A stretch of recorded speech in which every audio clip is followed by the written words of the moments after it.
नमस्कार, इन खबर में आपका स्वागत है। आगरा के बाटेश्वर उनका मूल गांव है।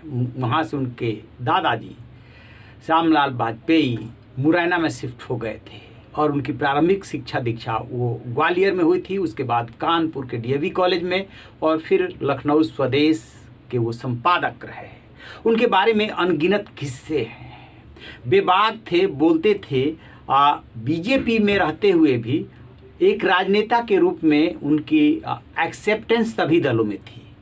पूर्व प्रधानमंत्री चंद्रशेखर समाजवादी विचारधारा से निकले थे, लेकिन अटल बिहारी वाजपेयी को गुरुजी कहा करते थे।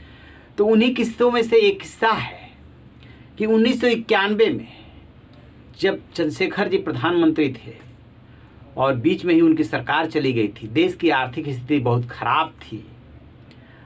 चंद्रशेखर जी के ऊपर आरोप लगे थे कि उन्होंने देश का सोना गिरवी रख दिया। इसके बाद जब चुनाव हुए तो नरसिंह राव की सरकार बनी थी। नरसिंह राव प्रधानमंत्री थे, कांग्रेस नेता थे, लेकिन 10 जनपद के नज़दीकी नहीं थे। उनके सामने बहुत बड़ा संकट और फैसले की घड़ी थी कि देश की आर्थिक स्थिति डावाडोल है और किस रास्ते पे चलना है। उदारवाद, बाजारवाद, ये उन्होंने ही रास्ता अख्तियार किया था। मनमोहन सिंह को अपना वित्त मंत्री बनाया था।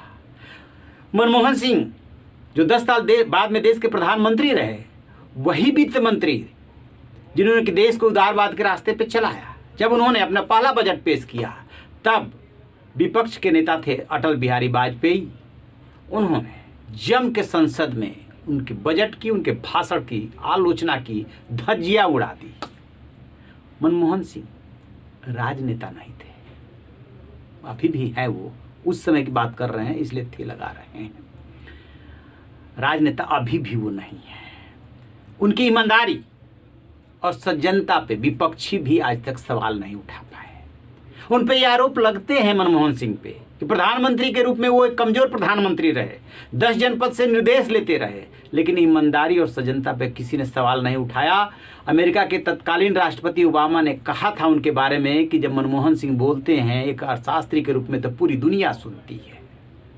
तो जब मनमोहन सिंह वित्त मंत्री के रूप में बोले थे, उसकी धज्जियां उड़ा दी अटल बिहारी वाजपेयी ने, तो मनमोहन सिंह इतना दुखी हुए कि वो प्रधानमंत्री नरसिंह राव के पास इस्तीफा लेकर के पहुंच गए। नरसिंह राव और अटल बिहारी वाजपेयी की अच्छी दोस्ती थी, दोनों एक दूसरे की इज्जत किया करते थे। नरसिंह राव प्रधानमंत्री ने विपक्ष के नेता अटल बिहारी वाजपेयी को फ़ोन लगाया और कहा कि ऐसे ऐसे मनमोहन सिंह इस्तीफा लेकर के आए। भागे भागे अटल बिहारी वाजपेयी पहुंचे मनमोहन सिंह के पास और कहा कि आप इस्तीफा मत दीजिए, मेरा जो भाषण था वो राजनैतिक था, आप इसे दिल से मत लीजिए। क्या शख्सियत थी। वही मनमोहन सिंह कभी राज्यसभा में बोलते हुए उनके बारे में बोले थे स्टेट्समैन। किसके लिए? अटल बिहारी वाजपेयी के लिए। अटल बिहारी वाजपेयी को स्टेट्समैन कहा जाता है। एक राजनेता के रूप में सभी दल उन्हें एक्सेप्ट करते हैं, स्वीकार करते हैं। उनके बारे में कहा जाता था कि वो सही आदमी गलत पार्टी में है। इसका भी उन्होंने जवाब दिया था कि यदि मैं सही हूँ तो फिर गलत पार्टी में हो कैसे सकता हूँ। तो क्या होता था कि जब उन पर अटैक किया जाता था, माफ़ी वीर भी उनको कहा जाता था, माफ़ी मांगने वाला कहा जाता था, क्योंकि 1942 का आंदोलन में उन्होंने शिरकत की थी। कहा जाता है कि उन्होंने माफ़ी मांग ली थी। तो उसको भी, विरोधियों के वार को भी वो बहुत तरीके से जवाब दिया करते थे। हंस के, मुस्करा के, तंज में ऐसा जवाब देते थे कि सभी जो है मुस्करा के रह जाते थे। बहुत बड़ी शख्सियत थे अटल जी। अटल जी ने पूरे जीवन शादी नहीं की थी, लेकिन एक जब उनसे पूछा गया, कुंवारा शब्द इनके लिए इस्तेमाल किया गया, तब उन्होंने कहा था कि गैर शादीशुदा हूँ, शादी नहीं हुई है, लेकिन कुंवारा नहीं हूँ। तो इसको सुन करके सभी खिलखिला पड़े थे। तो इस तरह की शख्सियत थे अटल बिहारी वाजपेयी। और कहा तो यहाँ तक जाता है कि जब उनके माता पिता उनकी शादी करना चाहते थे, तब जाकर के वो कहीं छुप गए थे, क्योंकि उनका तो ताल्लुक आरएसएस से था। ठीक एक ऐसी ही एक ऐसा ही किस्सा है कि जब वो स्वदेश के संपादक थे, दीनदयाल जी थे, नानाजी देशमुख थे, उनकी बहन की शादी थी, उनकी याद दिलाया गया कि आपकी बहन की शादी कानपुर में है, तो उन्होंने कहा कि कोई बात नहीं, शादी होती रहेगी, ये जरूरी काम है।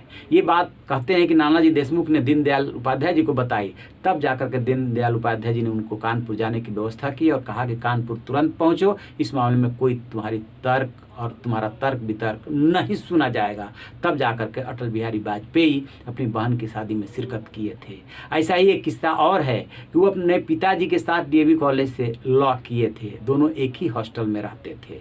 तो अटल बिहारी वाजपेयी से रिलेटेड बहुत सारे अनसुने किस्से हैं, जिसे सुन करके आज भी लगता है कि हाँ, ऐसे हुआ करते थे स्टेट्स में, इसी देश में। और आज का जो माहौल है, क्या इसमें ये संभव है? आप जरा गौर कीजिएगा और अपनी राय कमेंट बॉक्स में आकर के कमेंट जरूर कीजिएगा। रहिए बेखबर, देखते रहिए इन खबर। Thank you.